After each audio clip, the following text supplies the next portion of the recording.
Welcome back to my MSI math technical channel. MSI math technical চ্যানেলের অধ্যায়ভিত্তিক ধারাবাহিক অঙ্ক সমাধান লেকচারে সবাইকে স্বাগত জানিয়ে আজকে আমরা নবম-দশম শ্রেণীর সমাধান সেট অধ্যায় 5.1 এর 12 নম্বর অঙ্কটি সমাধান করব। এর পূর্বে অলরেডি আমরা 11 নম্বর অঙ্ক পর্যন্ত সমাধান করে দেখিয়েছি, তো আশা করি তোমরা পূর্বে লেকচারগুলো দেখে নেবে। তো 12 নম্বর অঙ্কে আছে আমাদের m by m minus x plus n by n minus x সমান m plus n by m plus n minus x. এখান থেকে আমরা একটা মান পাবো, এক্স এর মান পাবো। তো এটাই আসলে আমরা এখন বের করব। এটাকে একঘাত সমীকরণের ব্যবহার বলা হয়ে থাকে। তো দেখো আমরা কিভাবে করি। তো এই পাশে যা ছিল, দুইটা অংশে যা ছিল ঠিক তাই আছে। আমরা এখানে একটু কাজ করেছি, সেটা হলো m এর নিচেও এটা আছে, আবার n এর নিচেও এটা আছে। তো আলাদা আলাদা করে নিয়েছি আমরা এটাকে। আলাদা আলাদা করে নিলে কি হবে, এটাকে আমরা আলাদা আলাদা করে নিয়েছি। তো এখানে আমরা আলাদা আলাদা করে নিয়েছি, অর্থাৎ m এর নিচেও m plus n minus x plus n এর নিচেও m plus n minus x, আমরা এটাকে আলাদা আলাদা করে নিয়েছি। এবার কি করেছি, আমরা m গুলাকে একদিকে করেছি আর n গুলাকে একদিকে করেছি, কোনো কাজ করি নাই, শুধুমাত্র একটু সেম অক্ষরগুলাকে একদিকে করেছি, অর্থাৎ m বাই এটা। আর এই পাশের mটাকে আমরা এই পাশে নিয়ে চলে আসছি। তো এই পাশে mটাকে এই পাশে নিয়ে আসলে কি হয়ে যাবে, মাইনাস হয়ে যাবে। এবং nটাকে এই পাশে পার করে দিয়েছি, অর্থাৎ এই পাশে এসে কি হয়ে গেছে, মাইনাস হয়ে গেছে। তো এই কাজটাই করেছি আমরা। তো এর পরের লাইনে আমরা কি করেছি, এটা এবং এটার এই দুইটার লসাগু নিয়েছি এবং এটা এবং এটার দুইটা লসাগু নিয়েছি। তো লসাগু নিলে কি হবে, এটা দ্বারা ভাগ করলে এটা কেটে যাবে, তারপরে m plus n minus x.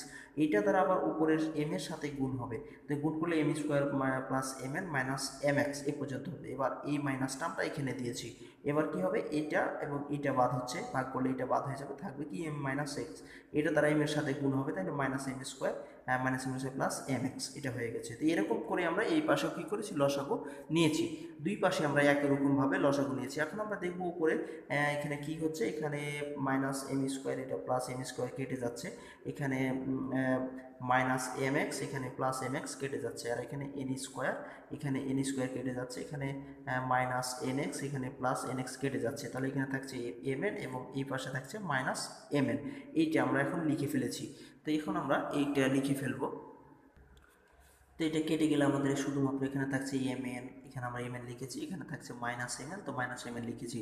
এখন আমরা উভয় পক্ষকে m n by m plus n minus x দ্বারা ভাগ করে, উভয় পক্ষকেই আমরা এটা দ্বারা কি করছি, ভাগ করছি। তো এখানে আমরা কথাটা লিখে দিয়েছি। তো ভাগ করলে তাহলে কি থাকবে, উপরে কিছু থাকছে না, তাহলে 1 বাই এম মাইনাস এক্স, আর এই পাশে minus 1 by n minus x.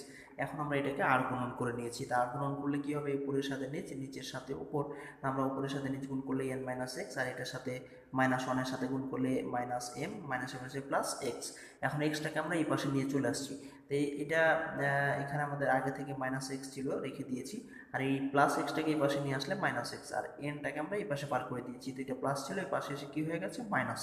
তো দুইটাই আমাদের কী হয়ে গেছে, মাইনাস হয়ে গেছে। তো এখন আমরা এটাকে যোগ করে নেব, এটাকেও আমরা যোগ করে নেব। তো এখানে মাইনাস এক্স মাইনাস 2x, আর এখানে আমরা মাইনাসটা কমন নিয়েছি, তাহলে এম প্লাস এন হয়ে গেছে। এখানে উভয় পক্ষকে আমরা মাইনাস ওয়ান দ্বারা গুণ করলে মাইনাসটা আমাদের আউট হয়ে যাবে। তো মাইনাস ওয়ান দ্বারা গুণ করে নিলাম, তাহলে এখানে আমরা এক্সকে রেখে দিলাম, 2কে যদি এই পাশে পার করে দিই, তাহলে 2 গুণ অবস্থায় ছিল, এই পাশে এসে হয়ে যাচ্ছে ভাগ, অর্থাৎ এম প্লাস এন বাই 2। এটাই আসলে নির্ণয় সমাধান সেট। যেহেতু আমরা সমাধান সেট, তাই এস সমান এম প্লাস এন বাই 2, এটি হয়ে গেল আমাদের আনসার। তো আশা করি তোমরা খুব সহজেই বুঝতে পেরেছ। ধন্যবাদ এতক্ষণ কষ্ট করে ধৈর্য সহকারে ভিডিওটি দেখার জন্য।